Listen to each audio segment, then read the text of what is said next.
The workday was just beginning. Morning light filtered through blinds. Phones started to ring. Engines revved in the lot. It was, by all accounts, an ordinary Tuesday in Kennesaw, Georgia. But by 9 a.m., emergency dispatchers were flooded with frantic calls.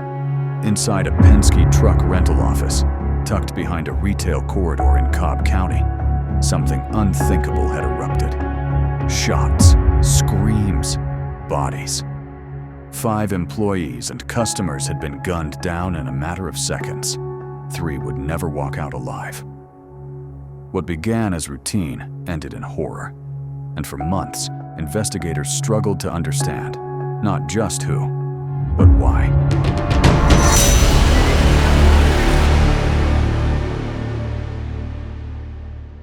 Kennesaw, a suburban city about 25 miles northwest of downtown Atlanta. It's known for its quaint downtown, Civil War history, and its strong stance on gun rights. In fact, since 1982, every head of household in Kennesaw has technically been required to own a firearm, though enforcement of the ordinance is symbolic. Still, the law became a badge of cultural identity for the city. Crime here was rare. Mass shootings? Unthinkable. The Penske office was a modest building nestled off Cobb Place Boulevard, just down the road from a Walmart, a Chick-fil-A, and a movie theater. A familiar spot for locals. The kind of place you might rent a moving truck or drop off keys before work. January 12th, 2010. The temperature hovered just above freezing.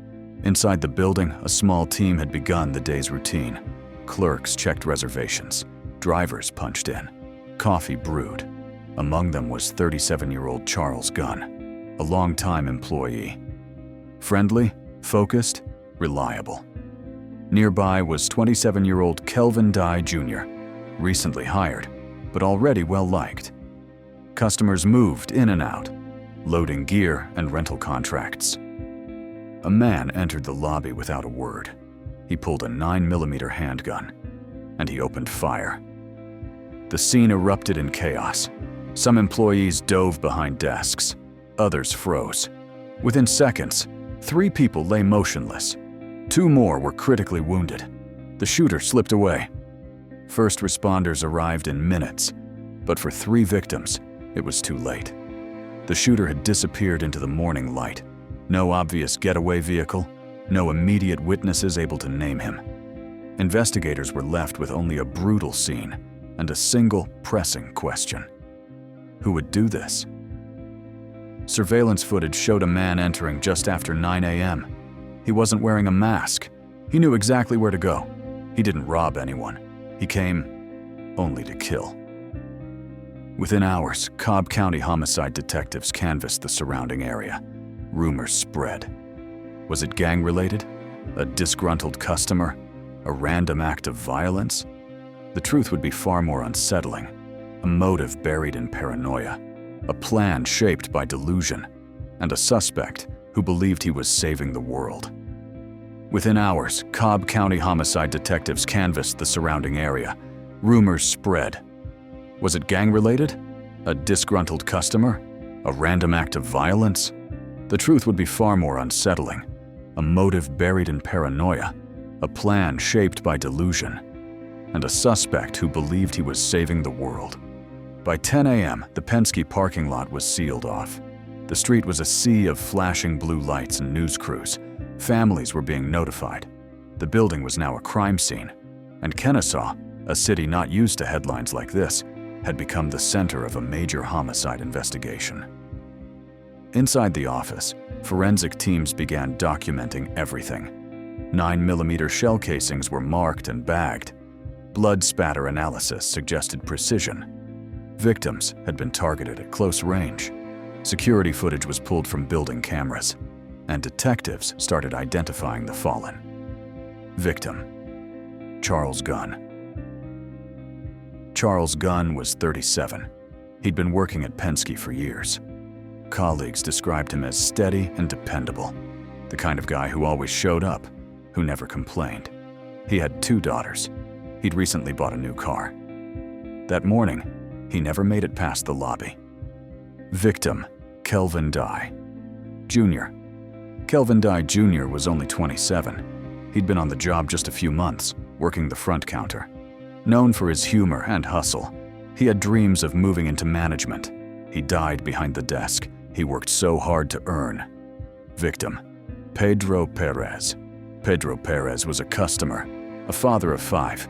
He had come in that morning to drop off a rental truck. He was shot before he could even say hello. The 2 surviving victims were rushed to Kennesaw Hospital. One was in critical condition, the other in shock. Detectives knew time was ticking. Whoever had done this was out there and possibly planning to strike again. With security footage in hand, detectives began piecing together the morning's events. The man walked into the building with chilling ease. No mask, no hesitation. He knew where the cameras were. He knew who to target. The lead detective, Sergeant Greg Robertson, made a key observation. The shooter didn't seem nervous. He moved like someone familiar with the building and with the people inside, which meant they weren't dealing with a stranger. They were looking for someone with a history here. We believed early on this was someone connected to the business, Robertson later told the press. The way he moved, it was personal. The detective started scanning through employee files, past complaints, recent firings, disciplinary actions. And then, one name started coming up more than any other. A man who had worked here once, quiet, odd, and recently terminated.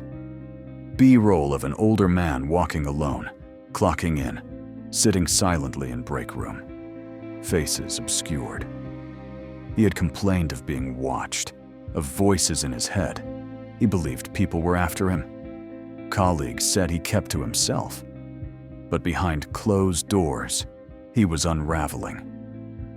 The Penske managers had let him go after a series of disturbing incidents. And now, less than a year later, 3 people were dead. But police didn't want to act on instinct alone. They needed confirmation. Later that evening, the tip line rang again. A former co-worker called in. He had recognized the man on the security footage. He gave police a name: Jesse James Warren. 60 years old, former Penske mechanic, fired in 2009 after bizarre behavior, and now wanted for triple homicide. Less than 24 hours after the massacre, Jesse Warren was arrested without incident. He didn't resist. In fact, he barely spoke at all. But as detectives sat across from him in the interrogation room, a new mystery began to take shape. Jesse Warren wasn't just quiet. He was somewhere else entirely. Jesse James Warren sat silently in a beige-walled interrogation room at Cobb County Police Headquarters. Detectives across from him weren't facing a defiant killer. They were staring at a man who barely acknowledged their presence. He blinked slowly, looked around the room, spoke only when asked, but the words were scattered, disjointed, as if he were somewhere else. Jesse Warren didn't deny being at the Penske office. He didn't ask for a lawyer. But what came next left detectives uneasy. "They were following me," he said softly. "They know what they're doing." But I knew. I could see it in their eyes. "Detective, who are they, Jesse?" "You don't understand. They had to be stopped." The detectives pushed harder. But Warren's answers drifted further into paranoia. He spoke of surveillance devices in the lights, invisible forces monitoring his thoughts. He referred to the Penske employees as operatives. And in his mind, their deaths weren't murder. They were justice. In the days that followed, search warrants were executed at Warren's home in Temple, Georgia. There, investigators uncovered dozens of pages of handwritten notes, charts, symbols, allegations. He believed Penske was part of a conspiracy, a network of embedded agents sent to destroy him. His handwriting was erratic, his conclusions unhinged. His refrigerator was covered in masking tape, every window sealed. Security cameras pointed at bushes across the street. Inside his bedroom, Stacks of envelopes filled with rambling letters to government agencies, to news stations, even to the FBI. They have infiltrated corporate structures. Watch your phones. They are listening through the wires. Be vigilant. This was no calculated hit, the detectives realized. It was the act of a man descending into a world of fantasy and fear. A man who believed, fervently, that he was at war. Meanwhile, the city of Kennesaw was grieving. Hundreds gathered for candlelight vigils in the parking lot near Penske. Balloons were released. Bibles passed hand to hand.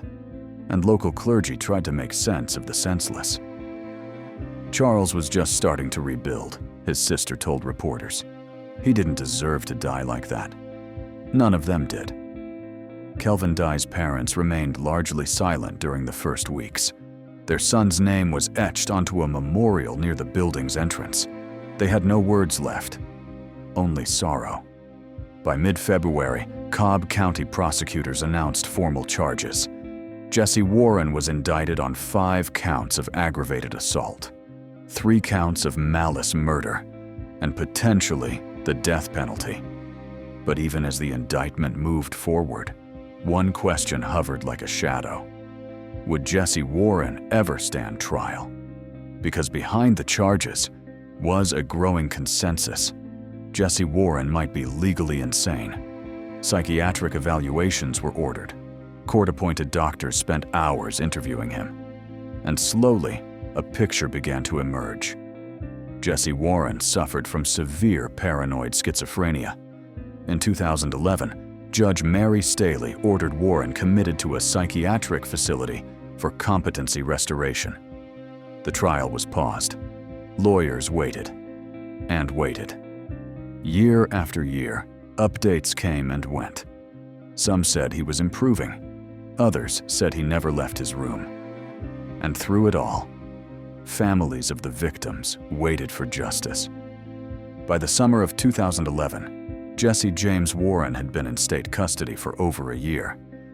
But instead of a trial date, the case was spiraling into something else entirely, an endless legal holding pattern. In July 2011, a panel of court-appointed psychiatrists issued their official evaluation. Jesse Warren was unfit to stand trial, not because he couldn't remember, but because he couldn't distinguish reality. He exhibits severe delusions, the report read. He is unable to assist in his defense and does not comprehend the charges. Under Georgia law, that meant Warren couldn't be tried, at least not yet. Instead, he was remanded to a secure psychiatric facility to undergo restoration. Doctors would attempt to stabilize him, and the court would reevaluate every year. Warren was transferred to Central State Hospital in Milledgeville, once the largest mental health institution in the Southeast. There, behind locked doors, his treatment began. But for the families of the victims, justice had slipped further from view. No trial, no testimony, no closure. "We never even got to look him in the eye," said one victim's sister. "We don't know if he even knows what he did." Over the next 6 years, Warren's mental state remained unchanged. Every year, doctors filed new reports. Every year, the findings were the same. He could not stand trial. He was still paranoid, still delusional, still lost. In 2017, a final determination was made. Jesse James Warren was permanently incompetent to stand trial. He would remain indefinitely committed. The criminal case was suspended, not dismissed, but paused forever. The Penske building reopened. New employees were hired. Business went on. But inside the community, the memory hadn't faded. In Cobb County, the case became a quiet symbol of something difficult to grasp. That sometimes justice has no trial. Sometimes grief is met with silence. And sometimes the system has no answer. Years passed. The headlines faded. And for many outside Kennesaw, the Penske shooting became a distant memory. But for those closest to it, time didn't heal. it only deepened the questions. For the Gunn family, the absence was daily. Charles had been the provider, the peacemaker, the glue. Now his daughters grew up without their father. Every holiday, every birthday was another reminder. We were told there would be a trial, Charles's sister said years later. We waited. We prayed. But that day never came. Kelvin Dye's parents never gave interviews, but friends say they became shadows of themselves. They stopped attending community events. They stopped smiling. The Penske office still stands, its walls repainted, its lobby redesigned. There is no memorial, no plaque, nothing to show what happened inside. Jesse, James Warren, remains inside a locked psychiatric ward.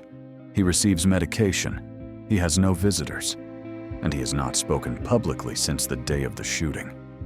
The case reignited conversations across Georgia about mental health, about workplace violence, about how the system handles those who fall through the cracks. In 2017, Georgia passed reforms aimed at expanding crisis intervention, supporting families, and improving mental illness screenings for gun ownership. But the scars of Penske remained. There are no simple endings in tragedies like these, no real closure, only the memory of lives lost too soon, and the quiet hope that maybe, just maybe, the next time, someone will notice the signs in time. In a beige office building off Cobb Parkway, 3 lives were stolen by a man lost in his own mind. No verdict, no sentencing, just a city that carries the weight of silence. If you're struggling with your mental health or having thoughts of harming yourself or others, stop what you're doing and get help now. Call or text 988 to reach the National Suicide and Crisis Lifeline. It's free, confidential, and available 24/7 anywhere in the United States. Like this video, subscribe to the channel, and turn on notifications so you never miss a case like this one.